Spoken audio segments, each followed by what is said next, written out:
ಮಾತರ್ಮೇ ಮಾತರಿಶ್ವನ್ನ ಪಿತರತುಲಗುರೋ ಭ್ರಾತರಿಷ್ಟಾಪ್ತಬಂಧೋ ಸ್ವಾಮಿನ್ ಸರ್ವಾಂತರಾತ್ಮನ್ನ ಜರ ಜರಯಿತರ್ಜನ್ಮ ಮೃತ್ಯಾಖಿಲಾನ್ ಜನ್ಮ ಮೃತ್ಯಾಮಯಾನಾಂ ಗೋವಿಂದೇ ದೇಹಿ ಭಕ್ತಿಂ ಭವತಿ ಚ ಭಗವನ್ನೂರ್ಜಿತಾಂ ನಿರ್ನಿಮಿತ್ತಾಂ ನಿರ್ವ್ಯಾಜಾಂ ನಿಶ್ಚಲಾಂ ಸದ್ಗುಣಗಣ ಬೃಹತೀಂ ಶಾಶ್ವತೀಂ ಆಶುದೇವಾಂ ನಾರಾಯಣಂ ನಮಸ್ಕೃತ್ಯ ನರಂ ಚೈವ ನರೋತ್ತಮಂ ದೇವೀಂ ಸರಸ್ವತೀಂ ವ್ಯಾಸಂ ತತೋ ಜಯಮುದೀರಯೇ. ವಿಜಾನತಾಂ ಅವಿತ್ತಸ್ಯ ಮಧ್ವಸ್ಯ ಜಗತಿ ಗುರೋಃ ಪೂರ್ವಾಚಾರ್ಯಮಹಿಷ್ಠಾನಾಂ ಇಯಂ ಪ್ರಣತಿಮಾಲಿಕಾ. ಅಪರಾಧಕ್ಕೆ ತಕ್ಕ ಶಿಕ್ಷೆ, ಇದನ್ನು ನಾವು ರಾಮನ ಮತ್ತು ಕೃಷ್ಣನ ಚಿಂತನೆಯಲ್ಲಿ ನೋಡ್ತೇವೆ. ತಾಟಕೆ ಮಾಡಿದ ಅಪರಾಧ ಗುರುತರವಾದದ್ದು. ತಾಟಕೆ ಅವಳು 2 ರಾಷ್ಟ್ರವನ್ನೇ ನಾಶ ಮಾಡಿ ಹಾಕಿದ್ಲು, ಮಲದ ಮತ್ತು ಕರುಷ ಅಂತ. ಆಮೇಲೆ ಬ್ರಾಹ್ಮಣರನ್ನೆಲ್ಲ ತಿಂದು ಆ ಮೂಳೆಯನ್ನು ನಾನು ಇಷ್ಟು ಜನರನ್ನು ತಿಂದೆ ಅಂತ ಲೆಕ್ಕ ಇಡುವ ಸಲುವಾಗಿಯೋ ಎಂಬಂತೆ ಮೂಳೆಗಳ ರಾಶಿಯನ್ನು ಪೇರಿಸಿಟ್ಟಿದ್ಲು. ಗೋವುಗಳನ್ನು ಅಸಂಖ್ಯಾತವಾಗಿ ತಿಂದಿದ್ಲು. ಹೀಗಾಗಿ ಅವಳಿಗೆ ಶಿಕ್ಷೆ ಕೊಡುವಾಗ ಒಬ್ಬ ರಾಷ್ಟ್ರ ವಿಪ್ಲವ ಮಾಡಿದವರಿಗೆ ಯಾವ ಶಿಕ್ಷೆ ಕೊಡಬೇಕೋ ಆ ತರಹದ ಶಿಕ್ಷೆಯನ್ನು ರಾಮಚಂದ್ರ ಕೊಡ್ತಾ ಅವಳನ್ನು ಕೊಂದಿದ್ದ. ಆ ಶೂರ್ಪಣಖೆ ತಪ್ಪು ಮಾಡಿದ್ದು ಹೌದು, ಆದರೆ ಆ ಮಟ್ಟದ ತಪ್ಪಲ್ಲ.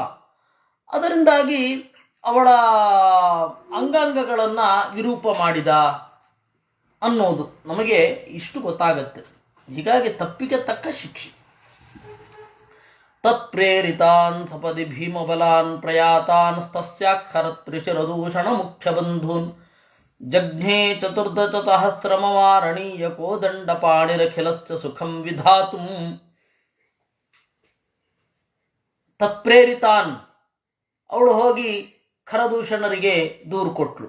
ಶೂರ್ಪಣಖೆ ಖರದೂಷಣರು ಇದ್ದದ್ದೇ ಶೂರ್ಪಣಖೆ ವಿಪರೀತ ಇಟ್ಟದ್ದು. ಅದರಿಂದಾಗಿ ಸೀದಾ ಅಲ್ಲಿಗೆ ಹೋಗಿ ದೂರು ಹೇಳಿದ್ಲು. ತತ್ಪ್ರೇರಿತಾನ್, ಅವಳಿಂದ ಪ್ರೇರಿತರಾಗಿ ಭೀಮಬಲ ಇರುವವರು, ಖರ, ತ್ರಿಶಿರ, ದೂಷಣ ಮೊದಲಾದವರು 14,000 ಜನ, ಚತುರ್ದಶ ಸಹಸ್ರಂ ಅಂತ.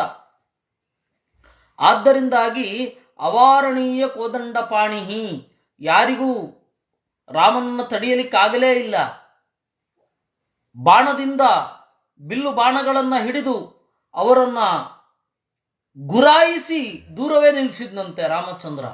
ಅಂದರೆ ಅವನ ಕಣ್ಣೋಟ ಹೇಗಿರಬೇಡ ಅಂತ. ಎಷ್ಟು ಚಂದುಲ್ಲಿ ಚಳುವನಾದ ರಾಮ. ಆಲೋಕ ಸೀಮಾಂ ನೈವಾಪ ಅಂತ ಹೇಳ್ತಾರೆ.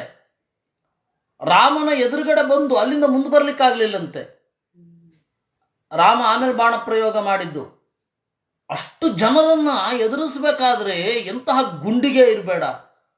ಸಾಧಾರಣ ಮನುಷ್ಯರಿಗೆ ಆಗೋದೇ ಇಲ್ಲ. 14,000 ಜನ ಹೋ ಅಂತ, ಅವುಗಳಿಗೆ ಎಂಥದೂ ಇಲ್ಲ.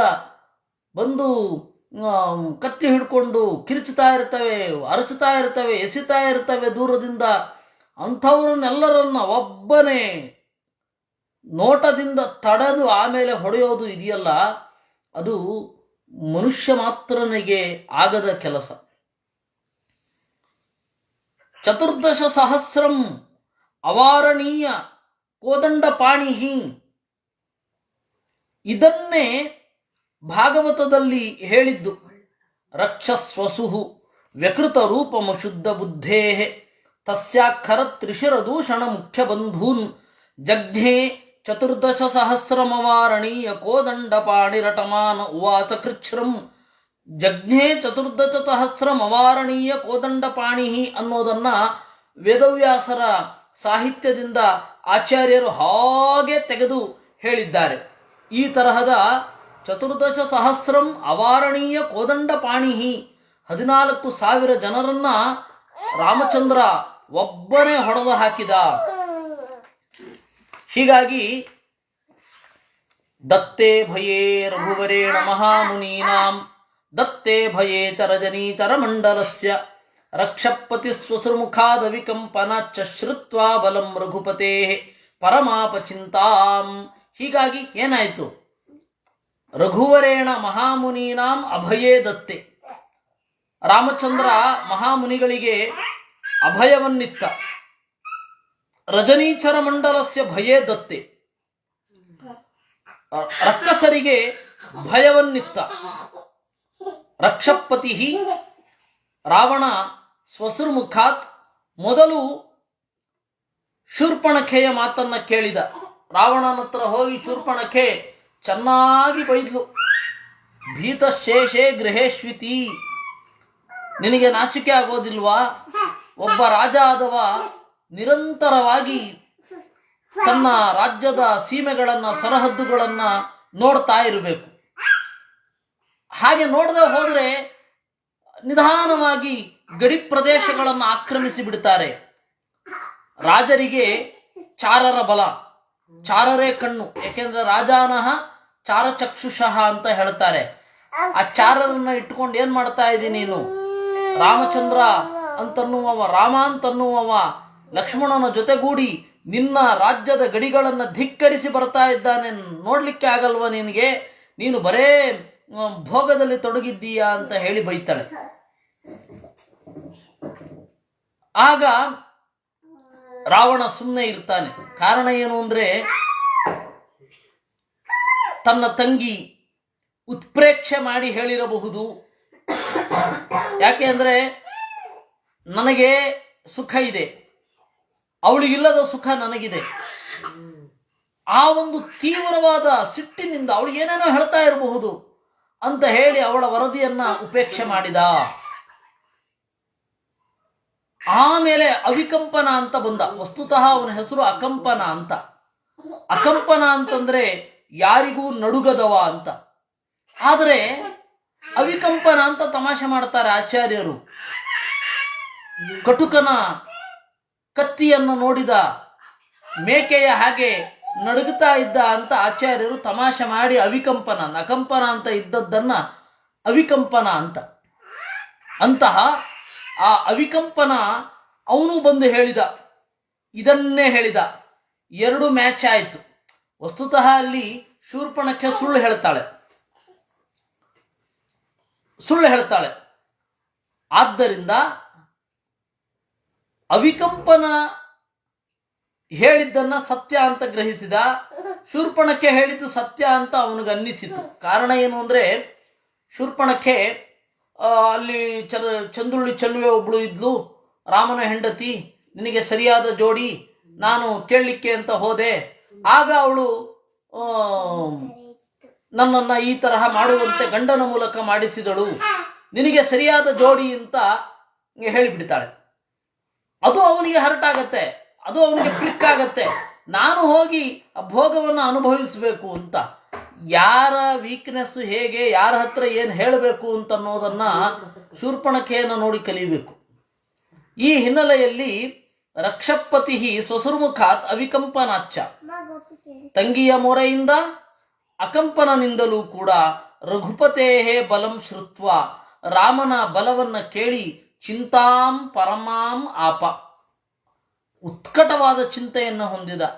ಸತ್ವಾ ಸುಕಾರ್ಯಮವಮೃಶ್ಯ ಜಗಾಮತೀರೆ ಕ್ಷೇತ್ರಂ ನದೀ ನದಪತೆ ಶ್ರವಣಂ ಧರಿತ್ರ್ಯಾ ಮಾರೀಚಮತ್ರ ತಪಸಿ ಪ್ರತಿವರ್ತಮಾನಂ ಭೀತಂ ಚರಾದ್ರಘುಪತೆ ನಿತರಾಂ ದದರ್ಶಾಂ.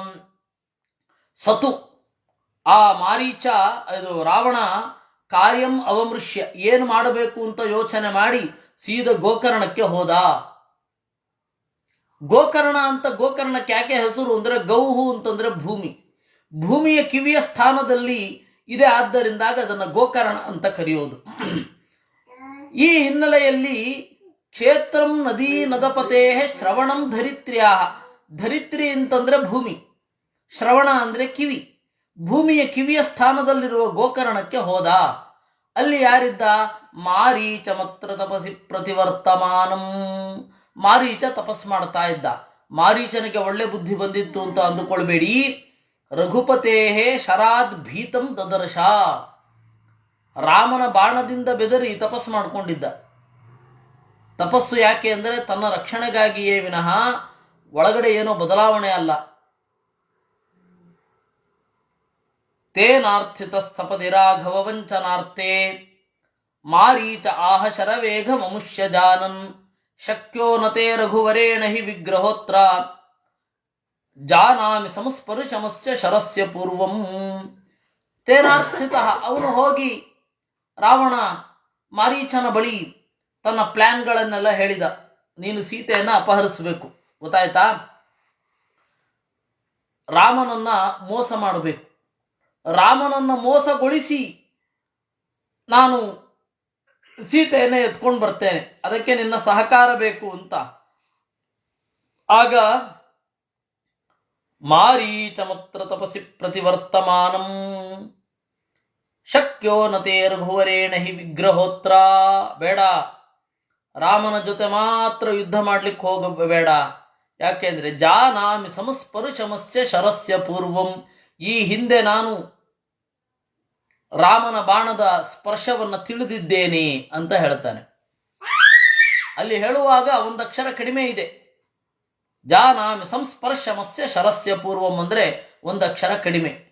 ಅದನ್ನ ನೀವು ಬಿಡಿಸಿ ಹೇಳಿದ್ರೆ ಕ್ಷೈಪ್ರ ವಿಶ್ಲೇಷ ಅಂತ ಕರೀತಾರೆ. ಜಾನಾಮಿ ಸಂಸ್ಪರ್ಶಮಸ್ಯ ಅಂತ ಬಿಡಿಸಿ ಹೇಳಿದ್ರೆ ಛಂದಸ್ಸು ಸರಿಯಾಗುತ್ತೆ. ಅದು ವೇದದಲ್ಲಿ ಪ್ರಸಿದ್ಧ. ಸಹಸ್ರಶೀರ್ಷಂ ದೇವಂ ವಿಶ್ವಾಕ್ಷಂ ವಿಶ್ವಶಂಭುವಂ ಅಂತ ಅದು ಬಿಡಿಸಿ ಹೇಳೋದು. ಹೀಗಾಗಿ ಸಹಸ್ರ ಶೀರ್ಷಂ ಅಂತ ಹೇಳೋದನ್ನ ಸಹಸ್ರ ಶೀರ್ಷಂ ಅಂತ ಹೇಳೋದು ಪದ್ಧತಿ. ಆ ರೀತಿ ಕ್ಷೈಪ್ರ ವಿಶ್ಲೇಷವನ್ನ ಮಾಡಬೇಕು. ಅವಾಗ ಏನಾಗತ್ತೆ, ಜಾನಾಮಿ ಸಂಸ್ಪರ್ಶಂ ಅಂತ ಹಾಗೆ ಹೇಳಿದ್ರಿಂದಾಗ ಏನಾಯಿತು, ಯಾಕೆ ಆ ರೀತಿ ಕ್ಷೈಪ್ರ ವಿಶ್ಲೇಷವನ್ನ ಮಾಡಿದ್ದು ಅಂದ್ರೆ ಮಾರೀಚನಿಗೆ ಇರುವ ಭಯ. ಇದನ್ನು ವಾಲ್ಮೀಕಿಗಳು ಹೇಳಲಿಲ್ವೇ ಅಂದ್ರೆ ಹೇಳಿದ್ದಾರೆ. ರಕಾರಾದೀನಿ ನಾಮಾನಿ ವಿತ್ರಾಸಂ ಜನಯಂತಿಮೆ ಅಂತ. ರತ್ನ ಅನ್ಬೇಕಾದ್ರೆ, ರಥ ಅಂತ ಅನ್ಬೇಕಾದ್ರೆ ರಾಮನ ನೆನಪು ಬಂದು ಅವನ ನಾಲಿಗೆ ತಡವರಿಸೋದಂತೆ ಮಾರೀಚನಿಗೆ. ಅವರು ಒಂದು 3-4 ಶ್ಲೋಕಗಳಲ್ಲಿ ಹೇಳ್ತಾರೆ, ರಕಾರಾದೀನಿ ನಾಮಾನಿ ಅಂತ ವಿತ್ರಾಸಂ ಜನಯಂತಿಮೆ. ರ ಅಂತ ಅನ್ಲಿಕ್ಕೆ ಹೆದರ್ತಾ ಇದ್ದ. ನನಗೆ ಈ ಮರದಲ್ಲಿ ನೋಡಿದ್ರು ರಾಮನೇ ಕಾಣ್ತಾನೆ, ಅಲ್ಲಿ ನೋಡಿದರು ರಾಮ, ಇಲ್ಲಿ ನೋಡಿದರು ರಾಮ, ಎಲ್ಲೆಲ್ಲೂ ರಾಮ ಕಾಣ್ತಾನೆ ನನಗೆ. ಭಯದಿಂದ ನಿನಗೆ ಯಾರೋ ಆಗದೇ ಇದ್ದವರು, ನಿನ್ನ ಹಿತವನ್ನು ಬಯಸದವರು ರಾಮನ ಮೇಲೆ ಛೂ ಬಿಟ್ಟಿದ್ದಾರೆ, ಬೇಡ ಅಂತ ಹೇಳ್ತಾನೆ. ಅಲ್ಲಿ ವಿಸ್ತಾರವಾಗಿ ಇದೆ. ವಾಲ್ಮೀಕಿ ರಾಮಾಯಣದಲ್ಲಿ ಒಂದು ಸರ್ಗ ಇದೆ.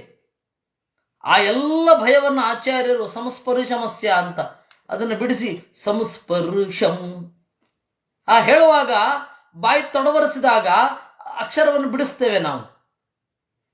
ಜಾನಾಮಿ ಸಂಸ್ಪರ್ಶಮಸ್ಯ, ಜಾನಾಮಿ ಸಂಸ್ಪರ್ಶಮಸ್ಯ ಛಂದಸ್ಸಿನಲ್ಲಿ ಹೇಗೆ ಅಭಿನಯ ಮಾಡಿ ತೋರಿಸೋದು ಅಂತ. ಹಾಗೆ ನನಗೆ ಭಯ ಆಗ್ತಾ ಇದೆ ಅಂತ ಹೇಳ್ತಾನವನು. ಇತ್ಯುಕ್ತವಂತಮಥ ರಾವಣ ಆಹ ಖಡ್ಗಂ ನಿಷ್ಕೃಷ್ಯ ಹನ್ಮಿ ಯದಿ ಮೇನ ಕರೋತಿ ವಾಕ್ಯಂ ತಚ್ಛುಶ್ರುವಾನ್ ಭಯಯುತೋಥ ನಿಸರ್ಗತಶ್ಚ ಪಾಪೋ ಜಗಾಮ ರಘುವರ್ಯ ಸಕಾಶಮಾಶು. ಇತ್ಯುಕ್ತವಂತಂ ಈ ರೀತಿ ಹೇಳುವಾಗ ರಾವಣ ಖಡ್ಗಂ ನಿಷ್ಕೃಷ್ಯ ಕತ್ತಿಯನ್ನ ವರೆಯಿಂದ ಸೆಳೆದು ಯದಿ ಒಂದೊಮ್ಮೆ ಮೇ ನನ್ನ ವಾಕ್ಯಂ ಮಾತನ್ನ ನಕರೋಷಿ ಮಾಡದಿದ್ದರೆ ಹನ್ಮಿ ನಿನ್ನನ್ನು ಕೊಲ್ತೇನೆ. ತಚ್ಛುಶ್ರುವಾನ್ ಅದನ್ನ ಕೇಳ್ತಾ ಭಯಯುತ ಭಯ ಆಯಿತು ಅವನಿಗೆ. ಪಾಪ ರಾವಣನಲ್ಲಿನ ಭಯದಿಂದ ಹೋದ್ನೋ ಏನೋ ಅಂತ ಅನ್ಕೊಳ್ಬೇಡಿ. ನಿಸರ್ಗತಶ್ಚ ಪಾಪ ಅಂದ್ರು, ಸಹಜವಾಗಿ ಅವನು ಪಾಪಿಷ್ಠ. ಬಹಳ ಜನ ಏನನ್ಕೊಂಡಿದ್ದಾರೆ ಅಂದ್ರೆ ಮಾರೀಚ ಒಳ್ಳೆಯವನು, ಅವನಿಗೆ ಆಪ್ಷನ್ ಬಂತು ಸಾಯಲೇಬೇಕು, ಒಂದೋ ನನ್ನ ಕೈನಲ್ಲಿ ಸಾಯಬೇಕು, ಒಂದೋ ರಾಮನ ಕೈನಲ್ಲಿ ಸಾಯಬೇಕು ಅಂತ. ರಾಮನ ಕೈನಲ್ಲಿ ಸತ್ರೆ ಒಂದು ಒಳ್ಳೆ ಅದು ಅಂತ ಹೇಳಿ ರಾಮನ ಕೈಯಲ್ಲೇ ಸಾಯುವ ಅಂತ ಹೋದ. ನೋಡಿ ಮಾರೀಚ ಎಷ್ಟು ಭಕ್ತ ಅಂತ ಅನೇಕ ಜನ ಭ್ರಮಿಸ್ತಾರೆ. ಅದಕ್ಕೆ ಮಧ್ವಾಚಾರ್ಯರು ಹೇಳಿದ್ರು, ಹಾಗಲ್ಲ, ನಿಸರ್ಗತಶ್ಚ ಪಾಪ ಅಂದ್ರು. ಅವನು ನಿಸರ್ಗತಃ ಪಾಪಿಷ್ಠ. ಅವನಿಗೆ ಏನು ಅಂದ್ರೆ ರಾವಣನ ಹತ್ರ ಸತ್ರೆ ರಾಮನಿಗೆ ತೊಂದರೆ ಆಗಲ್ಲ, ಆದ್ರೆ ರಾಮನ ಕೈಯಲ್ಲಿ ಸತ್ರೆ ರಾಮನಿಗೆ ತೊಂದರೆ ಆಗತ್ತೆ, ಅದರಿಂದಾಗಿ ನಾನು ಹೋಗಬೇಕು ಅಂತ. ಸಂಸ್ಕೃತ ಸುಭಾಷಿತದಲ್ಲಿ ಒಂದು ಮಾತಿದೆ, ಒಬ್ಬ ದುರ್ಜನ ಊರೆಲ್ಲ ತಿರುಗ್ತಾ ಇದ್ನಂತೆ. ಊರಲ್ಲೆಲ್ಲ ನೋಡಿ ಆ ಊರಿನ ಅನೇಕ ಜನರ ಸಮೃದ್ಧಿಯನ್ನು ನೋಡಿ ಹೊಟ್ಟೆಯಲ್ಲಿ ಕಿಚ್ಚು ಇಟ್ಟ ಹಾಗೆ ಆಗಿ ಅವನು ಕಾಡಿಗೆ ಹೋಗಿ ಯಾವುದಾದ್ರೂ ಪ್ರಾಣಿಗಳು ಬರಲಿ ತಿನ್ಲಿ ಅಂತ ಓಡಾಡ್ತಾ ಇದ್ನಂತೆ. ಏನಯ್ಯ ದುರ್ಜನ, ಯಾಕೆ ಆತ್ಮಹತ್ಯೆ ಮಾಡ್ಕೊಳ್ಳಿಕ್ಕೆ ಬಂದಿದ್ದೀಯಾ? ಅದು ಹುಲಿ ಆಗಲಿ ಸಿಂಹ ಆಗಲಿ ನನ್ನನ್ನು ತಿಂದು ಮನುಷ್ಯರ ರುಚಿ ಹಿಡಿದು ಊರಿಗೆ ಹೋಗಿ ಊರನ್ನೆಲ್ಲ ನಾಶ ಮಾಡಲಿ ಅಂತ ಹೇಳಿ ಕಾಡಲ್ಲಿ ತಿರುಗ್ತಾ ಇದ್ದೀನಿ ಇನ್ನಂತವನು. ಹಿಂಗಿರ್ತಾರೆ ಕೆಲವರು. ವಾದಿರಾಜರು ಇಂಥವರನ್ನ ಕುರಿತು ಒಂದು ವಿಡಂಬನೆ ಬರೆದಿದ್ದಾರೆ.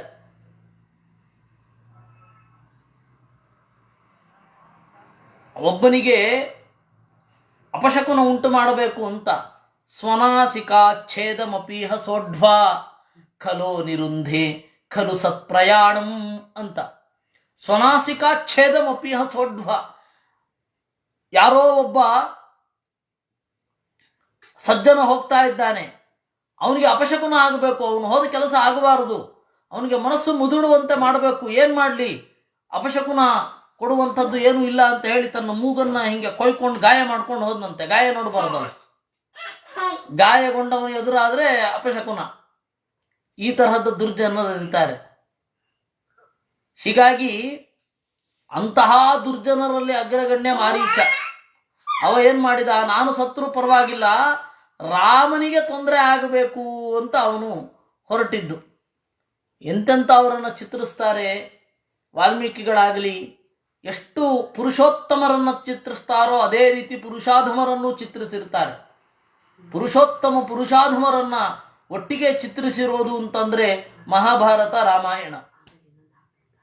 ಸಪ್ರಾಪ್ಯ ಹೈಮ ಮೃಗತಾಂ ಬಹುರತ್ನ ಚಿತ್ರ ಸೀತಾ ಸಮೀಪ ಉರಧಾ ವಿಚಚಾರ ಶೀಘ್ರಂ ನಿರ್ದೋಚ ನಿತ್ಯವರದಂ ವಿದಪಿ ಸ್ಮ ದೇವಿ ರಕ್ಷೋವಧಾಯ ಜನಮೋಹ ಕೃತೆ ತಥಾಹ. ಸಪ್ರಾಪ್ಯ ಹೈಮ ಮೃಗತಾಂ, ಅವನು ಬಂಗಾರದ ಜಿಂಕೆಯಾದ. ಬಹುರತ್ನ ಚಿತ್ರ, ಅವನ ಚರ್ಮದಲ್ಲಿ ಅಲ್ಲಿ ಅಲ್ಲಿ ರತ್ನಗಳ ಸೊಗಸು ಕಾಣ್ತಾ ಇದೆ. ಸೀತಾ ಸಮೀಪ, ಸೀತೆಯ ಹತ್ತಿರದಲ್ಲಿ ಉರುಧಾ ಚೆನ್ನಾಗಿ ವಿಚಚಾರ ತಿರುಗಾಡಿದ. ಸೀತೆ ಗೊತ್ತಿದೆ ಅದು ನಿರ್ದೋಷ ನಿತ್ಯ ವರ ಸಂವಿದಪಿ. ಸೀತೆ ಎಂತಹವಳು, ಅವಳ ಪ್ರಜ್ಞೆಯಲ್ಲಿ ದೋಷ ಇಲ್ಲ, ನಿತ್ಯವಾಗಿದೆ, ಶ್ರೇಷ್ಠವಾದ ಪ್ರಜ್ಞೆ ಇದೆ. ಅವಳು ರಕ್ಷೋವಧಾಯ ಜನಮೋಹ ಕೃತೆ ತಥಾ ಆಹ, ರಕ್ಕಸರನ್ನ ಕೊಲ್ಲಬೇಕು ಅನ್ನೋದಕ್ಕಾಗಿ ಮತ್ತೆ ಅನೇಕ ಜನರಿಗೆ ಮೋಹ ಬರಬೇಕು.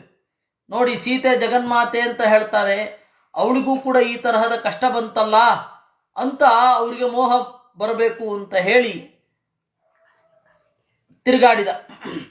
ದೇವೇ ಮಮಾಚು ಪರಿಗೃಹ್ಯ ಚ ದೇಹಿ ಮೇ ತ್ವಂ ಕ್ರೀಡಾ ಮೃಗಂ ಚಿತಿತಯೋಜಿತ ಏವ ರಾಮಃ ಅನ್ವತ್ಸಸಾರಃ ಚರಾತನ ಬಾಣಪಾಣಿರ್ಮಾಯಾ ಮೃಗಂ ನಿಶಿಚರಂ ನಿಜಘಾನ ಜಾನನ್. ಆದ್ದರಿಂದ ದೇವ ಅವಳು ಹೇಳಿದಳು, ದೊರೆ ರಾಮನೇ, ಇಮಂ ಪರಿಗೃಹ್ಯ ದೇಹಿ, ಇದನ್ನ ನನಗೆ ಕೊಡು, dead R alive I want it ಅಂತಂದು. ಅದು ಸಾಯಲಿ ಬದುಕಲಿ ನನಗೆ ಬೇಕು. ಸತ್ರೆ ಹಾಸ್ಕೊಳ್ಳಿಕ್ಕೆ ಒಳ್ಳೆ ಚರ್ಮ ಆಗತ್ತೆ, ಬದುಕಿದ್ರೆ ಈ ತರಹದೊಂದು ಪ್ರಾಣಿಯನ್ನು ಅಯೋಧ್ಯಕ್ಕೆ ಕರ್ಕೊಂಡು ಹೋದ್ರೆ ಎಷ್ಟು ಸಂತೋಷ ಪಡ್ತಾರೆ ಜನ ಎಲ್ಲ. ಕಾಡಿಗೆ ಹೋಗಿದ್ದು ಸಾರ್ಥಕ, ಎಂತಹ ಅಪೂರ್ವವಾದ ವಸ್ತು ತಂದ್ರಿ ಅಂತ ಅಂತಾರೆ. ಅದರಿಂದಾಗಿ ಕ್ರೀಡಾ ಮೃಗಂ ತ್ವಿತಿ, ಈ ಆಟಕ್ಕಾಗಿ ಈ ಮೃಗವನ್ನು ತಾ ಅಂತ ಹೇಳಿದಾಗ ಶ್ರೀರಾಮಚಂದ್ರ ಏನು ಮಾಡಿದ, ಶರಾಸನ ಬಾಣಪಾಣಿಹಿ, ಬಿಲ್ಲು ಬಾಣಗಳನ್ನು ಹಿಡಿದು ಅನ್ವತ್ಸಸಾರ, ಅದರ ಹಿಂದೆ ಹೋದ. ಜಾನನ್ ಜಘಾನ, ಇವನು ಮಾರೀಚ ಅಂತ ಗೊತ್ತಿದ್ದೇ ಕೊಂದಿದ್ದು, ಗೊತ್ತಿಲ್ಲದೆ ಕೊಂದಿದ್ದಲ್ಲ. ಅದರಿಂದಾಗಿ ಅವನು ಪಶ್ಚಾತ್ತಾಪ ಆಗಲ್ಲ. ಈಗ ಬೇರೆಯವರಿಗೆಲ್ಲ ಪಶ್ಚಾತ್ತಾಪ ಆಗೋದು ಕಂಡಿದೆ. ಜಿಂಕೆಯ ರೂಪದಲ್ಲಿ ಇರತಕ್ಕಂತಹ ಯಾವುದೋ ಋಷಿಯನ್ನ ಒಬ್ಬ ರಾಜ ಕೊಂದ ಅಂತಂದ್ರೆ ಅವನಿಗೆ ಕಷ್ಟ ಆಗತ್ತೆ, ಅವನು ಆ ತಪ್ಪುದರಿಂದ ಒದ್ದಾಡ್ತಾನೆ. ಹೀಗಾಗಿ ಅಲ್ಲಿ ಇರೋದು ನಿಶಿಚರಂ ನಿಜಘಾನ ಜಾನನ್, ಜಾನನ್ ನಿಜಘಾನ, ಗೊತ್ತಿದ್ದೇ ಕೊಂದದ್ದು. ಭಾವಿಕರ್ಮ ವಚಾದ್ರಾಮ ಮುವಾಚ ಪತಿಮಾತ್ಮನಃ ಅಂತ ಹೇಳಿ ನರಸಿಂಹ ಪುರಾಣದಲ್ಲಿ ಹೇಳ್ತಾರೆ. ವನಪರ್ವ ಮಹಾಭಾರತದಲ್ಲಿ ನಿಶಾಚರಂ ವಿದಿತ್ವಾತಂ ರಾಘವ ಪ್ರತಿಭಾನವಾನ್ ಅಮೋಘಂ ಶರಮಾದಾಯ ಜಘಾನ ಮೃಗರೂಪಿಣಂ ಅಂತ ಹೇಳಿ ಸ್ಫುಟವಾಗಿ ಅವನಿಗೆ ಗೊತ್ತಿತ್ತು ಅಂತ ವನಪರ್ವದಲ್ಲಿ ಹೇಳ್ತಾರೆ. ಅದನ್ನೇ ಆಚಾರ್ಯರು ನಿರ್ಣಯತ್ವೇನ ಹೇಳಿದ್ದು. ಜಾನನ್ ನಿಜಘಾನ ಅಂದ್ರೆ ಆಚಾರ್ಯರ ಒಂದು ಪದ ಪುರಾಣಗಳ ಎಷ್ಟು ಪ್ರದೇಶವನ್ನು ಸುತ್ತು ಹಾಕಿಕೊಂಡು ಬರುತ್ತೆ ಅಂತನ್ನೋದಕ್ಕೆ. ತೇನಾಹತ ಶರವರೇಣ ಭೃಜಂ ಮಮಾರ ವಿಕೃಷ್ಯ ಲಕ್ಷ್ಮಣಮರು ವ್ಯಥಯಾತ ಪಾಪಃ ಶ್ರುತ್ವೈವ ಲಕ್ಷ್ಮಣಮುಚೂಚುತ ದುಗ್ರವಾಕ್ಯೈಃ ಸೋಪ್ಯಾಪ ರಾಮಪಥಮೇವ ಸಚಾಪಬಾಣಃ. ತೇನ ಆಹತಃ, ರಾಮನ ಪೆಟ್ಟು ತಿಂದು ವಿಕೃಷ್ಯ ಲಕ್ಷ್ಮಣನನ್ನ ಉತ್ಕಟವಾಗಿ ಕೂಗಿ ಸತ್ತ ಅಂತೆ. ಉರುವ್ಯಥಯ, ಆ ನೋವು ರಾಮನ ಬಾಣದ ನೋವು ಅಂತಿಂಥದ್ದಲ್ಲ. ಅದರಿಂದಾಗಿ ಅದರಲ್ಲಿಯೂ ಕೂಡ ಎಂತಹ ದೌಷ್ಟ್ಯ ನೋಡಿ ಲಕ್ಷ್ಮಣನನ್ನ ಕೂಗಿ ಸತ್ತ. ಅದನ್ನು ಕೇಳಿದ್ರು ಅವಳು. ಶ್ರುತ್ವೈವ ಲಕ್ಷ್ಮಣಂ, ಕೇಳಿ ಲಕ್ಷ್ಮಣನಿಗೆ ಪ್ರಚೋದನೆ ಮಾಡಿದ್ಲು, ಹೋಗು ಅಂತ. ಬರೇ ಹೋಗು ಅಂದ್ರೆ ಅವನು ಹೋಗ್ಲಿಲ್ಲ. ರಾಮನಿಗೇನು ಆಗಿಲ್ಲ, ಇದು ಯಾರ್ದೋ ಮಾಯೆ ಅಂತ ಅಂದ ಅವನು. ಅದಕ್ಕೆ ಉಗ್ರವಾಕ್ಯ ಇಹಿ, ನನ್ನ ಮೇಲೆ ಆಸೆ ಇದೆ ಅಂತ ಕಾಣುತ್ತೆ ನಿನಗೆ, ಅದಕ್ಕೆ ಈ ರೀತಿ ನೀನು ಮಾಡ್ತಾ ಇದ್ದಿ ಅಂತ ಉಗ್ರವಾಗಿ ಬೈದಾಗ ಅವನೇನು ಮಾಡಿದ, ರಾಮಪಥಮೇವ ಸಚಾಪ ಬಾಣ, ಹೊರಟ. ಬಿಲ್ಲು ಬಾಣಗಳನ್ನು ಹಿಡಿದು ರಾಮನ ಹಿಂದೆಯೇ ಹೋದ. ಯಾಂ ಯಾಂ ಪರೇಚ ಉರುಧೈವ ಕರೋತಿ ಲೀಲಾಂ ತಾಂ ತಾಂ ಕರೋತ್ಯನು ತಥೈವ ರಮಾಪಿ ದೇವಿ ನೈತಾವತಾಸ್ಯ ಪರಮಸ್ಯ ತಥಾ ರಮಾಯಾಹ ದೋಷೋಣುರಪ್ಯನು ವಿಚಿಂತ್ಯ ಉರು ಪ್ರಭೂಯತ್. ದೇವರು ಯಾವ್ಯಾವ ತರಹದ ಲೀಲೆ ಮಾಡಬೇಕು ಅಂತ ಮನಸ್ಸಿನ ಒಳಗಡೆ ಸಂಕಲ್ಪಿಸ್ತಾನೋ ಆ ಮನಸ್ಸಿನ ಒಳಗಡೆಯ ಇಚ್ಛೆ ಸೀತೆಗೆ ಗೊತ್ತಾಗಿ ಅದರಂತೆಯೇ ಮಾಡ್ತಾಳೆ. ಈ ಮಾರೀಚನ ಪ್ರಸಂಗದಲ್ಲಿ ಸೀತೆಗೆ ಯಾವ ದೋಷವೂ ಇಲ್ಲ, ದೇವರಿಗೆ ಯಾವ ಬುದ್ಧಿದೋಷವೂ ಇಲ್ಲ ಅನ್ನೋದು ಗೊತ್ತಿರಬೇಕು. ಕ್ವಾಜ್ಞಾನಮಾಪದಪಿ ಮಂದ ಕಟಾಕ್ಷ ಮಾತ್ರ ಸರ್ಗಸ್ಥಿತಿ ಪ್ರಳಯ ಸಂಸೃತಿ ಮೋಕ್ಷ ಹೇತೋ ದೇವ್ಯಾ ಹರೇ ಕಿಮು ವಿಡಂಬನ ಮಾತ್ರಮೇತತ್ ವಿಕ್ರೀಡತೋ ಸುರನರಾದಿವದೇವ ತಸ್ಮಾತ್. ಮಂದ ಕಟಾಕ್ಷ ಮಾತ್ರ, ಮೆಲ್ಲಗೆ ಲಕ್ಷ್ಮೀದೇವಿ ಕುಡಿ ಹುಬ್ಬನ್ನ ಆಡಿಸಿದರೆ ಸಾಕು, ಸೃಷ್ಟಿ ಸ್ಥಿತಿ ಪ್ರಳಯ ಸಂಹಾರ ಸಂಸಾರ ಮೋಕ್ಷ ಮೊದಲಾದವುಗಳೆಲ್ಲ ಆಗತ್ತೆ. ಅಂತಹ ಅಗಾಧವಾದ ಶಕ್ತಿ ಇರುವ ಲಕ್ಷ್ಮೀದೇವಿಗೆ ಕ್ವಾಜ್ಞಾನಂ, ಅಜ್ಞಾನ ಎಲ್ಲಿ, ಆಪತ್ತು ಎಲ್ಲಿ, ವಿಡಂಬನ ಮಾತ್ರ ಮೇತತ್, ಇದು ಅನುಕರಣೆ. ಬೇರೆಯ ವಿಡಂಬನೆ ಅಂದರೆ ಅನುಕರಣೆ ಅಂತ, ಇಮಿಟೇಷನ್. ವಿಡಂಬನ ಅಂತಂದ್ರೆ ಅನುಕರಣೆ. ವಿಡಂಬನ ಮಾತ್ರಂ, ಕೇವಲ ಇಮಿಟೇಟ್ ಮಾಡಿದ್ದು ಮನುಷ್ಯರ ತರಹ. ದೇವ್ಯಾ ಸಮೀಪಮಥ ರಾವಣ ಆತದಾದ ಸಾದೃಶ್ಯತಾಮಗಮದಪ್ಯವಿಚರ್ಷ್ಯ ಶಕ್ತಿ ಸೃಷ್ಟ್ವಾತ್ಮನ ಪ್ರತಿಕೃತಿಂ ಪ್ರಯಯೌ ಚ ಶೀಘ್ರಂ ಕೈಲಾಸಮರ್ಚಿತ ಪತಾನ್ಯವಸತ್ ಶಿವಾಭ್ಯಾಂ. ದೇವ್ಯಾ ಸಮೀಪಂ, ಅವಾಗ ರಾವಣ ಸೀತೆಯ ಹತ್ತಿರ ಹೋದ. ಸಾ ಅದೃಶ್ಯತಾಮಗಮತ್, ಅವಳು ಕಣ್ಮರೆಯಾದಳು. ತನ್ನ ಪ್ರತಿಕೃತಿಯನ್ನು ಸೃಷ್ಟಿ ಮಾಡಿ ಕಣ್ಮರೆಯಾದಳು. ಕಣ್ಮರೆಯಾಗಿ ಎಲ್ಲಿಗೆ ಹೋಗಿದ್ದು? ಕೈಲಾಸಮರ್ಚಿತ ಪದ, ಕೈಲಾಸಕ್ಕೆ ಹೋದ್ಲು. ಅಲ್ಲಿ ಶಿವ ಪಾರ್ವತಿಯರಿಂದ ಪೂಜೆಯನ್ನು ಸ್ವೀಕರಿಸಿದಳು. ಅದು ಎಲ್ಲಿದೆ ನೋಡಿ, ಕೂರ್ಮ ಪುರಾಣದಲ್ಲಿದೆ. ಅಥಾವಸತ್ಯಾದ್ ಭಗವಾನ್ ಹವ್ಯವಾಹೋ ಮಹೇಶ್ವರ ಆವಿರಾಸೀತ್ ಸುದೀಪ್ತಾತ್ಮ ತೇಜಸಾ ನಿರ್ದಹನ್ನಿವ ಸೃಷ್ಟ್ವಾ ಮಾಯಾಮಯೀಂ ಸೀತಾಂ ಸರಾವಣ ವಧೇಚ್ಛಯ ಸೀತಾಮಾದಾಯ ರಾಮೇಷ್ಟಾಂ ಪಾವಕೋಂತರಧೀಯತ. ಸೀತೆ ಕೈಲಾಸಕ್ಕೆ ಹೋಗಿದ್ದಳು ಅಂತ ಹೇಳಿ ಸ್ವಯಂ ಮತ್ಸ್ಯಪುರಾಣ ಹೇಳುತ್ತೆ, ಕೂರ್ಮ ಪುರಾಣ ಹೇಳುತ್ತದೆ. ಆದ್ದರಿಂದ ಸೀತೆಯ ಪ್ರತಿಕೃತಿ ಕಲ್ಪಿತ ಅಲ್ಲ, ಈಗಾಗಲೇ ಪುರಾಣದಲ್ಲಿ ಇರುವಂಥದ್ದು. ಇನ್ನು ಬ್ರಹ್ಮವೈವರ್ತ ಪುರಾಣದಲ್ಲಿ ಇದೆ. ಸೀತಾಪಹಾರ ಕಾಲೋಯಂ ತವೈವ ಸಮುಪಸ್ಥಿತಃ ಮತ್ಪ್ರಸೂಂ ಮಯಿ ಸನ್ಯಸ್ಯ ಛಾಯಾಂ ರಕ್ಷಾಂತಿಕೇಧುನಾ ದಾಸ್ಯಾಮಿ ಸೀತಾಂ ತುಭ್ಯಂಚ ಪರೀಕ್ಷಾ ಸಮಯೇ ಪುನಃ ಅಂತ ಹೇಳಿ ಪುರಾಣ ಬ್ರಹ್ಮವೈವರ್ತ ಪುರಾಣವು ಕೂಡ ನಿರೂಪಣೆ ಮಾಡುತ್ತೆ. ರಾವಣನ ವಧೆ ಆದಮೇಲೆ ಬ್ರಹ್ಮವೈವರ್ತ ಪುರಾಣದಲ್ಲಿ ವನ್ನಿ ಪರೀಕ್ಷಾಂ ವೈ ಕಾರಯಾಮಾಸ ಸತ್ವರಂ, ಬೇಗ ಬೇಗ ವನ್ನಿ ಪರೀಕ್ಷೆ ಅಗ್ನಿ ಪರೀಕ್ಷೆಯನ್ನು ಮಾಡಿಸಿದ್ದಂತೆ. ಹುತಾಶನಸ್ತತ್ರ ಕಲಾ ತತ್ರ ಕಾಲೇ ವಾಸ್ತವೀಂ ಜಾನಕೀಂ ದದೌ, ಸೀತೆ ಇದು ಅಗ್ನಿದೇವ ನಿಜವಾದ ಸೀತೆಯನ್ನು ತಂದು ರಾಮನ ಬಳಿ ಬಂದ ಅಂತ ಹೇಳುತ್ತಾರೆ. ಹೀಗಾಗಿ ಇಷ್ಟು ಸ್ಪಷ್ಟ ಬ್ರಹ್ಮವೈವರ್ತದಲ್ಲಿ ಮತ್ಸ್ಯ ಪುರಾಣದಲ್ಲಿ ಸ್ಫುಟವಾಗಿ ಇದೆ.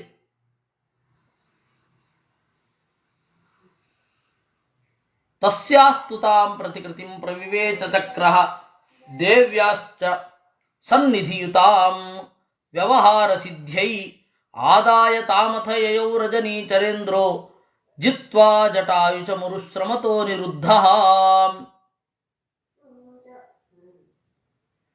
ತಸ್ಯಾಸ್ತುತಾಂ ಪ್ರತಿಕೃತಿಂ, ಅಲ್ಲಿ ಒಂದು ಗೊಂಬೆ ಅಂದರೆ ಆ ಗೊಂಬೆಯಲ್ಲಿ ಯಾರಾದರೂ ಒಬ್ಬರು ನಟನೆ ಮಾಡುವವರು ಇರಬೇಕು. ತಟ್ಟಿರಾಯ ಅಂದರೆ ಕೇವಲ ತಟ್ಟಿರಾಯ ಆ್ಯಕ್ಟ್ ಮಾಡೋಲ್ಲ, ತಟ್ಟಿರಾಯನ ಒಳಗಡೆ ಯಾರೋ ಒಬ್ಬ ಮನುಷ್ಯ ಇರಬೇಕಲ್ವಾ. ಹಾಗೆ ಪ್ರತಿಕೃತಿಯನ್ನು ಸೃಷ್ಟಿ ಮಾಡಿದ ಮೇಲೆ ಅಲ್ಲಿ ವ್ಯವಹಾರ ಆಗಬೇಕಲ್ಲ, ಅದಕ್ಕೆ ಶಕ್ರ ಪ್ರವಿವೇಶ, ಇಂದ್ರ ಪ್ರವೇಶ ಮಾಡಿದ. ಇದನ್ನ ಸ್ಕಾಂದ ಪುರಾಣದಲ್ಲಿ ಬರುವ ವೆಂಕಟಾಚಲ ಮಾಹಾತ್ಮ್ಯದಲ್ಲಿಯೂ ಕೂಡ ನಿರೂಪಣೆ ಮಾಡುತ್ತಾರೆ. ಆದ್ದರಿಂದ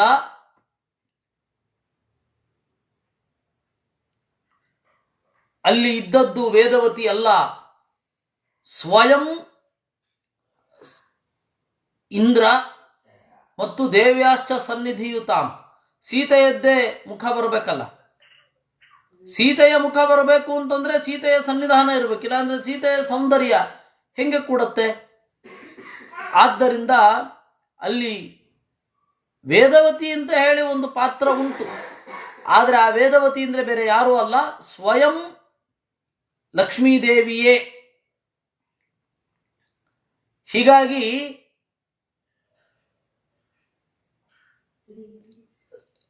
ಇಂದ್ರನ ಪ್ರವೇಶ, ಇಂದ್ರ ಸೇವೆ ಅಂತ ಮಾಡಿದ್ದು. ಹೀಗಾಗಿ ಅವನಿಗೆ ಯಾಕೆ ದೋಷ ಬರಬೇಕು? ಇಂದ್ರನ ಸೇವೆ ಅಲ್ವಾ ಅದು. ಇಂದ್ರನ ಸೇವೆಯಿಂದ ಸಂತುಷ್ಟಳಾದಳು.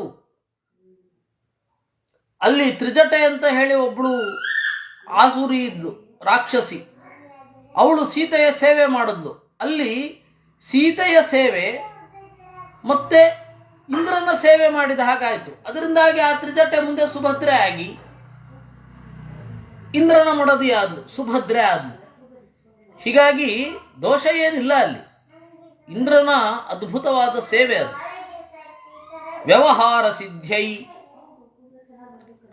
ಆಮೇಲೆ ಕೃತೇಯುಗೆ ವೇದವತಿ ಕುಶಧ್ವಜ ಸುತಾ ಶುಭ ತ್ರೇತಾಯಾಂ ರಾಮಪತ್ನಿ ಚ ಸೀತೇತಿ ಜನಕಾತ್ಮಜ ಅಂತ ಬ್ರಹ್ಮವೈವರ್ತದಲ್ಲಿ ಮತ್ತೆ ಹೇಳುತ್ತಾರೆ. ಆಮೇಲೆ ವಾಲ್ಮೀಕಿ ರಾಮಾಯಣದಲ್ಲಿಯೂ ಕೂಡ ನಾನು ವೇದವತಿಯ ಶಾಪಕ್ಕೊಳಗಾಗಿದ್ದೇನೆ, ಅದರಿಂದಾಗಿ ನಾನು ಯಾರನ್ನೂ ಬಲಾತ್ಕಾರ ಮಾಡಬಾರದು ಅಂತ. ವೇದವತಿ ಅಂತಂದ್ರೆ ಸ್ವಯಂ ಲಕ್ಷ್ಮೀದೇವಿಯೇ, ಸೀತೆಯೇ ವೇದವತಿ, ವೇದವತಿಯೇ ಸೀತೆ. ವೇದವತಿ ಅಂತ ಒಂದು ಬೇರೆ ಕ್ಯಾರೆಕ್ಟರ್ ಇತ್ತು, ಆ ವೇದವತಿ ಮದುವೆ ಆಗಲಿಕ್ಕಾಗಿ ನಂತರ ಏನೇನೇನೇನೇನು ವ್ಯವಸ್ಥೆ ಆಯಿತು ಅವೆಲ್ಲ ಇಲ್ಲ ಇಲ್ಲಿ. ಮತ್ತೆ ಸ್ವಯಂ ನಾರಾಯಣ ಪಂಡಿತಾಚಾರ್ಯರು ಹಿಮಾಲಯೇ ವೀಕ್ಷಸ ದೇವಮಾಯಾಂ ಅಂತ ಹೇಳ್ತಾರೆ. ಹಿಮಾಲಯೇ ವೀಕ್ಷಸ ದೇವಮಾಯಾಂ. ದೇವಮಾಯಾ ಅಂತಂದ್ರೆ ಲಕ್ಷ್ಮೀದೇವಿ. ಲಕ್ಷ್ಮೀದೇವಿ ವೇದವತಿ ಅಂತ ಹೇಳಿ ತಪಸ್ಸು ಮಾಡ್ತಾ ಇದ್ದಾಗ ಅವನು ಸೀದಾ ಹೋಗಿ ರಾವಣ ಬಲಾತ್ಕರಿಸಲಿಕ್ಕೆ ಅಂತ ಹೋದಾಗ ಅವಳು ಅಗ್ನಿಪ್ರವೇಶ ಮಾಡಿ ಶಾಪ ಕೊಟ್ಲಂತೆ. ನಾನೇ ನಿನ್ನನ್ನು ಸಾಯಿಸ್ಲಿಕ್ಕೆ ಮತ್ತೆ ಹುಟ್ಟಿ ಬರ್ತೇನೆ ಅಂತ ಹೇಳಿದ್ಲು ಅಂತ. ಅದರಿಂದಾಗಿ ವೇದವತಿ ಬೇರೆ ಅಲ್ಲ. ವೇದವತಿ ಅಂದರೆ ಸ್ವಯಂ ಲಕ್ಷ್ಮೀದೇವಿಯೇ. ಸೀತೆಯೇ ವೇದವತಿ, ವೇದವತಿಯೇ ಸೀತೆ. ಪುರಾಣಗಳು ಹೇಳೋದು ಆ ಇಂಟೆನ್ಸಿಟಿಯಲ್ಲಿ ವೇದವತಿಯೇ ಸೀತೆ ಆಗಿದ್ದಿದ್ದು ಅಂತ ಹೇಳ್ತಾರೆ ಸ್ಪಷ್ಟವಾಗಿ. ಮತ್ತೆ ವಾಲ್ಮೀಕಿ ರಾಮಾಯಣದಲ್ಲಿಯೂ ಇದೆ, ಸಂಗ್ರಹ ರಾಮಾಯಣದಲ್ಲಿಯೂ ಇದೆ, ಬ್ರಹ್ಮವೈವರ್ತ ಪುರಾಣದಲ್ಲಿಯೂ ಇದೆ, ಎಲ್ಲ ಕಡೆ ಇದೆ. ಆಮೇಲೆ ಏನೇನೋ ಕಲ್ಪನೆ ಮಾಡಿಬಿಟ್ರು. ವೇದವತಿ ಅಂತ ಅನ್ನೋದೊಂದು ಪ್ರತ್ಯೇಕ ಕ್ಯಾರೆಕ್ಟ್ರು, ಆ ವೇದವತಿಯನ್ನು ಮದುವೆ ಆಗಬೇಕಾಗಿ ಬಂತು. ಅದಕ್ಕೆ ಆ ವೇದವತಿ ಮುಂದೆ ಪದ್ಮಾವತಿ ಆದ್ಲು. ಆಮೇಲೆ ಈ ಇವನು ಯಾರು ವೆಂಕಟೇಶ ಅಂತ ಹೇಳಿ ಬಂದು ಕೃಷ್ಣನೇ, ಒಂದ್ಸರ್ತಿ ಕೃಷ್ಣ ಅಂತಾರೆ, ಇನ್ನೊಮ್ಮೆ ಕೃಷ್ಣ ಅಲ್ಲ ಅಂತ ಹೇಳ್ತಾರೆ. ಬಹಳ ಗೊಂದಲ ಇದೆ. ಆಮೇಲೆ ಅದು ಬೌದ್ಧಾವತಾರಕ್ಕಿಂತ ಮೊದಲು ಶ್ರೀನಿವಾಸನ ಕಲ್ಯಾಣ ಆಯಿತೋ ಬೌದ್ಧಾವತಾರ ಆದ್ಮೇಲೆ ಆಯಿತು ಅಂತ ಆ ಪ್ರಶ್ನೆಗೆ ಇದುವರೆಗೂ ಯಾರೂ ಉತ್ತರಿಸಿಲ್ಲ. ಯಾಕೆ ಅಂತಂದ್ರೆ ಬೌದ್ಧಾವತಾರ ಆದ್ಮೇಲಾದರೆ ಮೋಹ ಮಾಡಿ ಪ್ರಯೋಜನ ಇಲ್ಲ. ಯಾಕೆಂದ್ರೆ ದೇವರ ಅವತಾರ ಆಯಿತು, ಎಲ್ಲ ದೇವತೆಗಳು ಸ್ಪಷ್ಟವಾಗಿ ಕಾಣ್ತಾ ಇದ್ದಾರೆ ಅಂದರೆ ವೇದ ಪ್ರಾಮಾಣ್ಯ ಎಷ್ಟು ಸ್ಪಷ್ಟ ಆಗಿ ಹೋಯಿತು. ಬುದ್ಧ ಬಂದು ವೇದ ಪ್ರಾಮಾಣ್ಯವನ್ನ ಶಂಕಿಸುವಂತೆ ಮಾಡಿದ್ದೇ ವೇಸ್ಟ್ ಆಗಿ ಹೋಗುತ್ತೆ. ಆಮೇಲೆ ಬುದ್ಧಾವತಾರಕ್ಕಿಂತ ಮುಂಚೆ ಆದರೂ ನಂಬಲ್ಲ. ಮತ್ತು ಅವ್ರಿಗೆ ಯಾರಿಗೂ ಸ್ಪಷ್ಟತೆ ಇಲ್ಲ. ಬುದ್ಧಾವತಾರ ಆದ್ಮೇಲಾಯ್ತು, ಬುದ್ಧಾವತಾರಕ್ಕಿಂತ ಮುಂಚೆ ಆಯಿತು ಅಂತ ಯಾರು ಕೇಳಿದ್ರು ಕೂಡ ಅದ್ಯಾಕೆ ಪ್ರಶ್ನೆ, ಹಿಂದಿನವರೆಲ್ಲ ಮಾಡಿಲ್ವಾ ಅದು ಅದೆಲ್ಲ ಪ್ರಶ್ನೆ, ನಮ್ಗೆ ಉತ್ತರ ಕೊಡಿ. ಮತ್ತು ಆಚಾರ್ಯರು ಮುಖ್ಯವಾಗಿ ಹೇಳಲಿಲ್ಲ. ಹಾಗಾದ್ರೆ ಶ್ರೀನಿವಾಸ ಯಾರು? ಶ್ರೀನಿವಾಸ ಕೃಷ್ಣನ ಯೌವನ ರೂಪ ಅಷ್ಟೇ. ಮಧ್ವಾಚಾರ್ಯರು ಕೃಷ್ಣನ ಯೌವನ ರೂಪವನ್ನು ಏನು ಚಿಂತನೆ ಮಾಡಿ ಅಂತ ಹೇಳಿದ್ದಾರೆ, ಸೇಮ್ ಅದೇ ರೀತಿ ಇದೆ. ಧ್ಯಾಯೇದ್ಧರಿನ್ಮಣಿ ನಿಭಂ ಜಗದೇಕನಾಥಂ ಸೌಂದರ್ಯ ಸಾರಂ, ಕೃಷ್ಣನದೇ ರೂಪ. ಸೌಂದರ್ಯ ಸಾರಂ ನೋಡಿ, ಸೌಂದರ್ಯ ಪೂರ್ತಿ ಅಲ್ಲಿ ಮಡುಗಟ್ಟಿ ನಿಂತಿದೆ ಅಂತ ಆ ಪ್ರತಿಮೆ ಎಷ್ಟು ಚಂದ ಉಂಟು ಶ್ರೀನಿವಾಸನದ್ದು. ಸೌಂದರ್ಯ ಸಾರಂ ಅರಿಶಂಖ ವರಾಭಯಾನಿ ದೌರ್ಭಿರ್ದಧಾನಮಜಿತಂ ಸರಸಂಚ ಭೈಷ್ಮಿ ಸತ್ಯಾತಮೇತಮಖಿಲ ಪ್ರದಮಿಂದಿರಾಯ ಅಂತ ಹೇಳಿ ಅದೇ ಲಕ್ಷಣ ಅಲ್ಲಿ ಉಂಟು. ವಿನಃ ಒಬ್ಬರು ಶ್ರೀವೈಷ್ಣವರು ನಮ್ಮನ್ನ ಕೇಳ್ತಾ ಇದ್ರು, ನೀವ್ಯಾಕೆ ಮಾಧ್ವರು ಶ್ರೀನಿವಾಸ ಕಲ್ಯಾಣ ನಾವೇ ಹೇಳಲ್ಲ, ನೀವ್ಯಾಕೆ ಹೇಳ್ತಾ ಇರ್ತೀರ ಶ್ರೀನಿವಾಸ ಕಲ್ಯಾಣ ಅಂತ ಅಂದ್ರೆ ಆ ಪರಿ ಅದು ಇರದ ಸಂಗತಿ. ಅದು ಅಂದ್ರೆ ಅದು ಶ್ರೀನಿವಾಸ ಕೃಷ್ಣ ಈ ಮಾತನ್ನ ಹೇಳ್ತಾ ಇದ್ದಾಗ ನೋಡಿದ್ಯಾ, ಶ್ರೀನಿವಾಸನಣ್ಣ ಇಲ್ಲ ಅಂದ್ಬಿಡ್ತಾನೆ. ನಾನು ಶ್ರೀನಿವಾಸನಣ್ಣ ಇಲ್ಲ ಅಂತ ಹೇಳ್ತಾ ಇಲ್ಲ. ಶ್ರೀನಿವಾಸ ಅನ್ನುವ ಮೂರ್ತಿ ಏನಿದೆ ಅದು ಕೃಷ್ಣನ ಮೂರ್ತಿ. ಕೃಷ್ಣನ ಯೌವನ ರೂಪವನ್ನ ಶ್ರೀನಿವಾಸ ಅಂತ ಹೇಳೋದು. ವಿಠ್ಠಲ ಅಂತ ಹೇಳಿ ಇದ್ದಾನೆ, ಆ ವಿಠ್ಠಲ ಅನ್ನೋ ಶಬ್ದ ಅರ್ವಾಚೀನ, ಆದರೆ ಅವನು ಕೃಷ್ಣನ ಬಾಲರೂಪ. ಇನ್ನು ಆ ಉಡುಪಿ ಅದು ಕೃಷ್ಣನ ಬಾಲರೂಪ ಅಷ್ಟೇ. ಅದು ಬಿಟ್ಟು ಬೇರೆ ಅಲ್ಲ.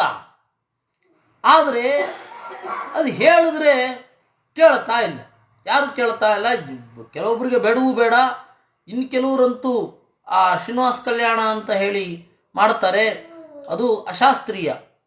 ಆವಾಹನೆ ಇರಲ್ಲ, ವಿಸರ್ಜನೆ ಇರಲ್ಲ, ನೈವೇದ್ಯ ಇರಲ್ಲ, ಮತ್ತೆ ಮದುವೆ ನಾವು ತಾಳಿ ಕಟ್ಟೋದು ಶ್ರೀನಿವಾಸನ ಪರವಾಗಿ ಏನೇನೋ ಹುಚ್ಚುಚ್ಚು ಮಾಡ್ತಾ ಇದ್ದಾರೆ. ಯಾವ ತಂತ್ರದಲ್ಲಿಯೂ ಅದು ಸ್ಫುಟವಾಗಿ ಇಲ್ಲ. ಯಾಕೆ ಹೇಳಿದ್ದು ಅಂತಂದ್ರೆ ಸ್ಪಷ್ಟವಾಗಿ ಆಚಾರ್ಯರು ಹೇಳೋದು, ತಸ್ಯಾಸ್ತುತಾಂ ಪ್ರತಿಕೃತಿಂ ಪ್ರವಿವೇಶ ಶಕ್ರಃ, ಇಂದ್ರನ ಪ್ರವೇಶ ಇದೆ. ದೇವ್ಯಾಶ್ಚ ಸನ್ನಿಧಿಯುತಾಂ, ಲಕ್ಷ್ಮೀದೇವಿಯ ಪ್ರವೇಶ ಇದೆ. ಇಲ್ಲಾಂದ್ರೆ ಆ ಸೌಂದರ್ಯ ಬರಬೇಕಲ್ಲ. ವ್ಯವಹಾರ ಸಿದ್ಧಿಗಾಗಿ ಪ್ರವೇಶ ಮಾಡಿದ್ದು. ಆದಾಯ ತಾಮಥ ಯಯೌ ರಜನೀಚರೇಂದ್ರ, ಅದು ಅವಳನ್ನು ತೆಗೆದುಕೊಂಡು ರಾವಣ ಹೊರಟ. ಜಟಾಯುಷಂ ಉರುಶ್ರಮತೋ ನಿವೃದ್ಧ, ಬಹಳ ಶ್ರಮಪಟ್ಟು ಜಟಾಯು ರಾವಣನನ್ನು ತಡೆದ. ಜಟಾಯುವನ್ನ ರಾವಣ ಸುಲಭವಾಗಿ ಕೊಂದು ಮುಂದೆ ಹೊರಟ.